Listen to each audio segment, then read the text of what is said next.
Okay. Hi, Thanks, everybody. Phil. How are you, Gab? I'm good, Phil. How are you doing? I'm I'm doing awesome. Good to see you. So here we go. This is our first live event. Here we go. So, hello, everybody. Thanks for joining us today. My name is Gabby Morella. I'm the Chief Legal and Compliance Officer for Complete Captive. We're a captive management firm based out of Pittsburgh. And so, Phil and I thought it would be good to get together and do a series of events to kind of put out our name and lend some education to our captive programs. Heck yeah. My name is Phil Haloka. I'm the Chief Operating Officer here at Complete Captive Management Services. And I'd like to thank everyone who has joined us today and welcome to our conversation. So with that, Gab, Mhm. you know, we're excited to launch our educational series. As a captive manager, our goal was really to provide everything that our clients and prospective clients need to know, really in bite-sized snippets, so that consultants and buyers of captives are well informed. I guess call it the pull back the curtains on captive insurance. So today we're going to lay the groundwork to what's involved in buying into a captive structure, and hopefully you'll pick up a common theme as we have our discussion. Thanks, Phil. So, right, a vital important decision for any prospect thinking about a captive solution is to understand what the product is and to make sure that they are the right type of buyer, which will be the focus of this presentation today. However, before we get started into the different types of buyers, I want to just give a simple framework about what a captive is in its simplest form. So, a captive is a private insurance company created by an owner business to ensure risk associated with that owner's business. Now, today we're focusing on medical stop loss captive programs, where the employer self funds their own health plan to ensure risk of their employee lives and other lives on the employer health plan, and then creates a captive to ensure certain risks associated with that employer self funded health plan. So, as the captive manager, we ask a lot of questions to make sure that the potential prospect is the right buyer for this captive solution, as it's part of our job and vetting process to make sure that we know who is entering into the captive transaction. Now, with all of that said, the groundwork laid, let's just talk about comments, few housekeeping matters. If anybody has any comments, questions they'd like to put forth during this presentation, feel free to type them in. We'll either get to them during the conversation today, or if we can't get to them today, we'll reach out to you after the presentation to answer any of your questions. So feel free along the way to ask any questions that come up. Sounds good. Thanks, Gab. So Yeah, with that, on with the show, right? here we go. So I guess the fundamental question is, why are captives growing so rapidly? You really can't turn the page of an insurance journal or see on LinkedIn growth of medical stop loss captives reach a new high or something, the headline news. And, is that because it works, or are they, marketing memes, or what is the case? But fundamentally, I'm a technician. I want to ask the question of why. And as a captive manager, I naturally support the theory of captives do bring value, right? And Gabby, I'm sure you agree with that statement. But the employers are frustrated because the commercial insurance markets, they adjust premiums, they give rate increases, but they don't provide the support. And the accountant brain in me, we need support for everything. So, and I think I share that sentiment because CEOs, CFOs also need support. And when a carrier gives a CEO or a CFO a renewal increase of X, and they don't properly explain why that X is there, I think that's frustrating. It would frustrate me as well. But I think fundamentally, insurance is a complex business. And employers who are buyers of insurance products, I don't think they fully understand the key attributes of insurance, right? Because it's difficult, right? So risk shifting, expense loads, And something as simple as shareholder demands affect insurance policy premium pricing. Right, Phil. So I think what a business owner, a lot of business owners who enter into a captive solution start thinking to themselves is, how can we control risk and have increased profitability from one of our top three health spends, health insurance, which traditionally before was writing a check, a transaction with no return on said investment. So that's what the captive solution is doing. You want to try to lower your insurance costs, increase your profitability, as well as see transparency with where your dollars are actually going. So a business owner who is thinking what to do with this insurance cost, how to make it a profitable center for your business, a captive is likely a solution you want to look at. Makes total sense to me. So I think to build the framework, we have to talk about the medical stop loss landscape. Now, this isn't rocket science. This session isn't really made to be, hey, that aha moment, but let's frame out a self-funded employer has three real buying options. They've got the commercial stop loss. So they go to an admitted carrier, they seek out an insurance proposal, that carrier responds with premiums and ag factors, and life goes on. There's the fronted medical stop loss captive, which is the majority of the structures out there, and the fronted captive is will be further discussed in the next series, because I think there's very important attributes to talk about that. But the fronted captive is the commercial carrier is still involved in the captive's operations. So the captive in a fronted captive, the captive's sole duty is to hand off all of the stop loss operations to the fronting carrier. And then there's the direct writer medical stop loss captive, which has no fronting carrier. So effectively, the captive must do all of the stop loss operations within its own four walls. Typically, that's outsourced to a captive manager. Thanks, Phil. So with that framework set forth for everybody, now we have to talk about the most important question, really. That the point is for us to have this conversation today is what type of buyer are you? And are you the right type of buyer for a captive solution? So we're going to compare two different buyers, a transactional buyer and an investment buyer or an investor. And really, the difference between these two is vital in determining whether it makes sense for a prospect to move forward with a captive solution. Absolutely. So let's frame out the transactional buyer. The transactional buyer, there's no secret there. The organization, the corporation is primarily driven on the cost, right? So their motivation is to buy the lowest cost stop loss, shift all of their risk to a carrier, and then effectively wipe their hands of it until the next buying season rolls around 12 months down the road. In this model, the broker, their job is to go to the market, find the lowest cost carrier, and effectively present that to the client. And there's nothing wrong with that. That's the way this market has been operating for the past 50 years. Right, Phil. They're simply looking to write the lowest amount of premium, pay the lowest amount that they can in a given year, and do not care about the risk that's involved. They'll shift as much risk as they need to onto the commercial carrier. That is the point of their health insurance transaction. Yeah, Gavin, and that's not always the best person for a captive. Correct. Even a group captive, because the other captive members may not like that thinking behind the scenes.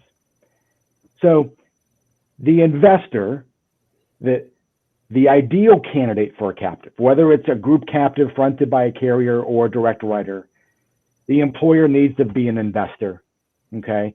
The motivation for that employer has to be, I'm going to invest my time into a captive solution, which is managing the number 2 or number 3 expense item on my P&L. So they want to be actively engaged. So the investment into a captive has to have some return on investment. And that return on investment has to be greater then the corporation's internal rate of return, right?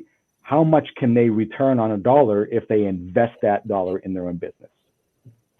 And on top of that, the CFO, the CEO, this is a C-suite discussion. HR then becomes the soldier for the benefit of the corporation to effectively manage the health plan. Because within captive world, within stop loss world, frequency leads to severity. The HR department is ideally keenly positioned to control the frequency of a health plan. Right, Phil. So now we've demonstrated that the investor is the better suited buyer for this type of captive insurance solution. So now we want to kind of give the investor some tools. What are the questions to ask when determining whether to participate in a captive product and to vet some programs versus the other? Because here, this is a business decision. The captive is its own company regulated by a jurisdiction where the captive product's domiciled. So you are starting a new business. So the first and one of the most important questions we would urge any prospect to ask is, what are the risk pool's expectations of the employer? So in a captive transaction, you are a participant in the captive program, and the risk pool is a mechanism to share risk among the captive participants. So you, as an individual participant, need to understand what risk you are able to shift to the risk pool in the event that you need to do so and have a loss event, but then also understand your attachment to the risk pool for other captive participants' risk in the program. Because there's a cost-benefit analysis. What losses will you be able to recover from the risk pool, and what proportion of losses do you have to pay for others?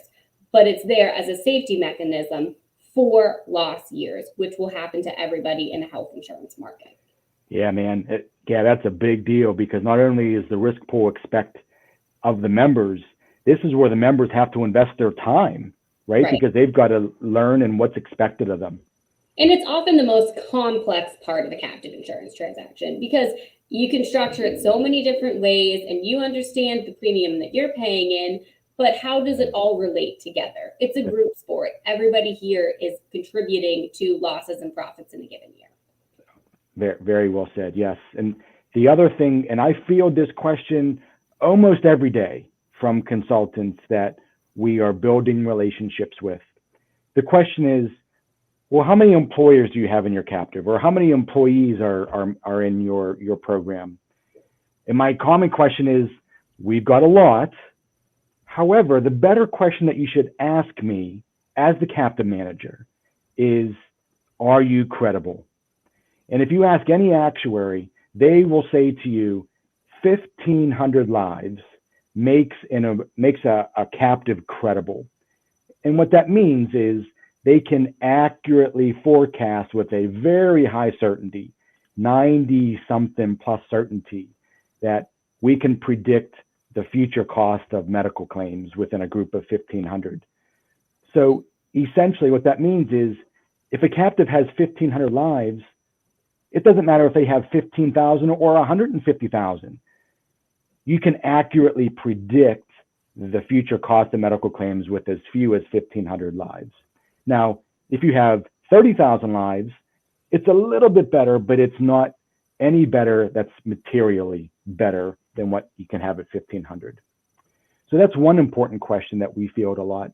And then the other vitally important question is, what's the captive's underwriting profit strategy? Is the captive there to distribute dividends? Is it there to reward those employers that do cost control to the nth degree? Or do they simply take the profits and say, hey, look, everybody, we've got $1 million worth of profits. Here's your share. We're going to distribute it equally. Well, that strategy doesn't really excite me if I'm a top performer, but if I'm a bottom performer, gimme, right? So you got to really understand what the captive strategy is for distribution of underwriting profits. Right, Phil. And any investor puts $10 in, wants more than $10 back. So you have to understand the underwriting mechanisms and the profit generation of the captive program to make sure you can set goals for yourself as an investor to try to make your captive a profit generating source of revenue for your business. Yep. Now, another really important question to ask for yourself and for the solvency of the captive program as a whole is, what are the capitalization and or collateralization requirements? So for your own business, you need to understand what is the capital required to enter into the captive program, because that is going to be a budget concern for you. Do you have to put the money up front, which some captive programs require, or can you budget it out over a 12-month period? Questions that you'll need to ask before engaging in a captive transaction. You also want to feel comfortable with the capitalization requirements for all of the captive participants as a whole. Because let's say you do have a loss event in a certain year, you want to make sure that the captive has enough solvency to cover that risk on your behalf. Absolutely, man. It's capitalization is so important, and every captive needs to be capitalized. So, capitalization is a great legitimizer as well. It man. shows that you are, in fact, an insurance company. You have capitalized in accordance with state requirements. You've done the part to make sure that you have enough monetary funds to cover insurance risk. Absolutely.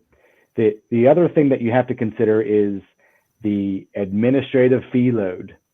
Now, I'm not a big fan of fees, but they're an important conversation to be had, because everyone is taking fees out of this because it is a legitimate insurance company. There are very sophisticated service providers that need to make it work, so they need to be paid.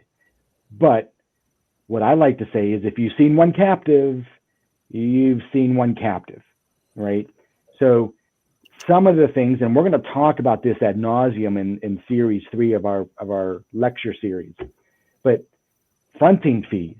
If you're a fronted captive, this is the commercial stop loss carrier taking its cost of operations from the premium that's paid. And geez, I've seen fronting fees as high as 13% of premium. So effectively what that means is, if I'm the employer and I pay $1 into my captive, I'm diluted down now to 87 cents to pay medical stop loss claims. So fronting fees are an important question to ask. Fronting fees is one fee. Administration, so the fronting carrier will charge an administration fee. Usually that's made up of the state premium tax, the bordereau reporting fee, and some of the other fees that the stop loss carrier inherits by fronting a captive. You've got captive manager fees. Those are traditionally a percentage of premiums. And other service providers, actuary. Every captive needs to have an actuary. It needs to have an audit. So those are all costs. And sometimes they're not a percentage of premium, but they can be a fixed cost. The easiest way to get granular on the cost of a captive is to ask for the audited financial statements, right? Great, Phil. So as an investor, as a business owner, just go into this transaction asking these questions, asking what are the fees. A lot of them likely are justified, but you need to understand upfront what each dollar going into the program means for you. Now, this is an equity investment. We've said that throughout. An investor needs to be ready to enter into the captive program starting a new business. So it's important to understand, while you're buying into a business, to get out of the business, there's also a liquidation, a wind down process that everybody needs to be aware of. And what we generally see is that employers are departing captives for one of two reasons. The one just being pricing issues, which really results from failure to engage in the captive, failure to want to control risk or put in the effort to try to control risk, and also sometimes just employee life count, health care costs. You have bad years, and some captives choose not to stay in the program to outweigh those bad years by the good years.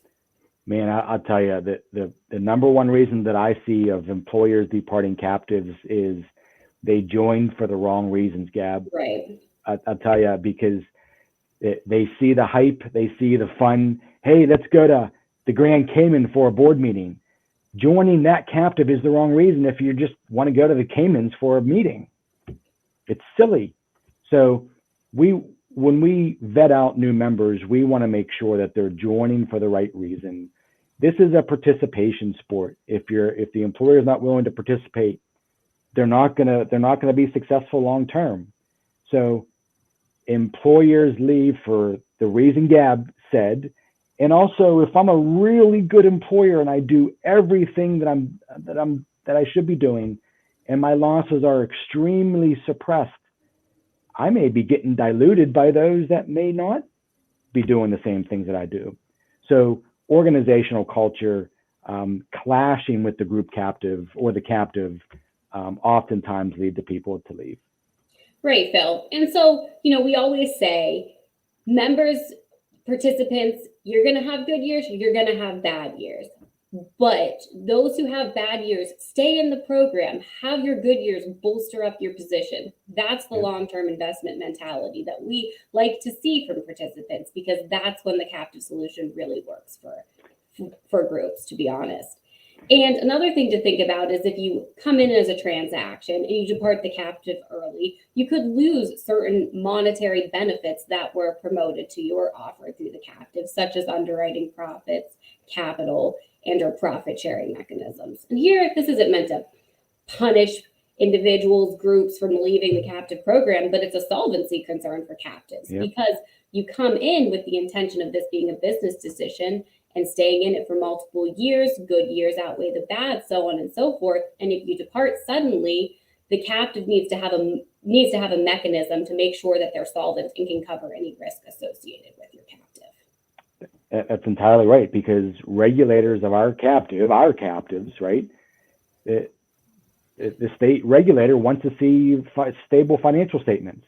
So the captive, the undertone of today is very simplistic. It's not very technical and detail oriented. We're simply trying to demonstrate that a captive is not a product, it's an investment. And the common bond of successful employers is one in which the employers invest in the future of their own business. What I always like to say is every buying decision starts with and should end with what's in it for my business. If I'm the business, what's in it for me? That's it. So the captive promoters out there, those that are pushing product and joining the group captive as a solution, isn't telling the entire story. There's a lot of things that make up this buying decision. Part of that buying decision is asking the right questions. And our interest in this captive space is to empower consultants and employers to ask the questions that they don't even know to ask, the insider's question. And we've got plenty of forms and question and answers that we will be more than happy to share with consultants and employers so that they can ask the tough questions across multiple captives. Because if you're not looking at multiple captives, you're not doing yourself justice. And right, Phil, I think that while tough questions are tough questions, that's when I know as the captive manager and vetting things out that this person is interested. This employer knows that this is an investment. They understand that this is a long-term buying solution. So happy to answer those questions and vet out the entire process. Now, I think we have a comment over here. So Phil, did you want to look at that and answer that now? Yeah. So David, I couldn't agree with you more. You're jumping ahead on a couple series for us, but yeah, we've talked and we are the views, Gabby and I and my entire team, of the captive needs to be a tool for an investment purpose, not a transaction purpose. Man, you and I are on the same wavelength. Gab, do you want to comment? Right. So that goes back to the whole the conversation topic today. We'll give you the tools, we'll give you the mechanisms to build up your business, to invest in your business, but you have to want that to be what the captive is for you. And that's what we want to see. And that's part of our vetting process, to make sure that prospects coming into the captive program have that same mentality. Because if they don't, it's not only going to hurt themselves, because when they want to get out in a year or two, it's going to hurt the other captive participants. And we all have a duty to make sure that the captive functions at a high level. And I know I jokingly say this to a lot of consultants, but it's entirely true. The captive that we manage, the vetting process that I go through sometimes ultimately says to the employer, I'm not sure you subscribe to the same culture as the other members. It's a tough decision to me to say you're not ready, but we're beholden to our clients as captive managers. The captives that we manage are very important to us, and we protect that interest. So does anybody else have any other questions? That pretty much wraps up our conversation topic for today. Like we've mentioned, we're going to have subsequent series going forward in the coming weeks and months. So we hope that you all will attend and let other people know. And hopefully we can generate some more attraction to the series, but we can still answer questions for a few minutes. And those who know me know that I want to pull back that curtain as far as I can, because our captives started and we've developed over the years into what we think is the most centric, employer-focused captive model out on the business. And always looking for new developments too. Absolutely. We like to hear what's on the market. We like to hear from captive participants. We like to develop and improve as the years go on. Yep. Okay. Well, and also feel free to reach out to us via phone, via email with any follow-up questions. We're always happy to answer. Okay, guys. I appreciate everyone who joined. This is Phil Haloka signing off. Gabby Morella. Thanks, everybody. Thank you.